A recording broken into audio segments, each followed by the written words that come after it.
خصوصی طور پہ جو وصیتیں فرمائیں حضور اکرم صلی اللہ علیہ وسلم نے، تو اس میں ایک یہ بھی ہے کہ علیکم بالسمع والطاعہ.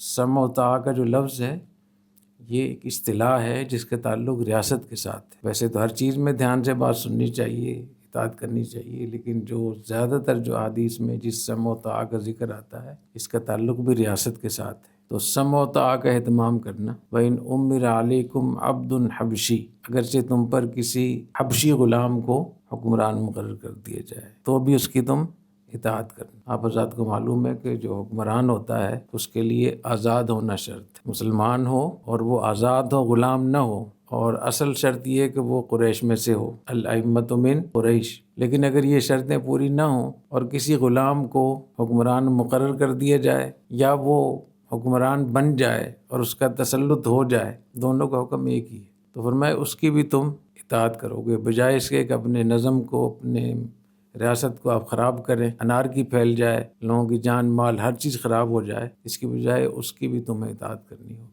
وَإِنْ أُمِّرَ عَلَيْكُمْ عَبْدٌ حَبْشِيٌّ، کہ آزاد نہیں ہے، غلام ہے. اور غلام بھی کیسا ہے؟ کالا. اگر گورے رنگ کا غلام ہو تو اس کی بھی ایک فضیلت ہے نا.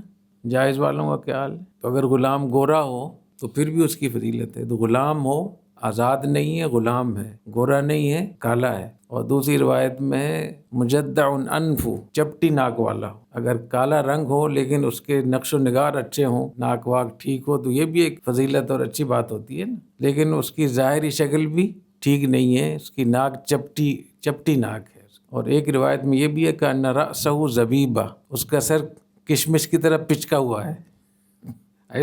تو یہ عرب میں دستور تھا کہ جس کی عقل کمزور ہوتی تھی، بہت زیادہ چالاک نہیں ہوتا تھا، تو اس کو کہتے تھے رأسہ زبیبہ. کشمش جو ہوتی ہے نا، انگور ہوتا ہے نا، تو انگور کا شیرہ جب اس سے نکل جاتا ہے اور وہ انگور سوکھ جاتا ہے، پھر اس کو کشمش بولتے ہیں. مگر دماغ سارا آگے پیچھے ہو گیا ہے، تو اس کے باوجود بھی یعنی پاگل نہ ہو لیکن ایک عقل کا وہ معیار نہ ہو تو بھی، تو مسلمانوں کے اجتماعی نظم کی اتنی بڑی اہمیت ہے. یہ احادیث ہیں اور سیاہ ستہ کی احادیث ہیں، صحیح بخاری کی، صحیح مسلم کی.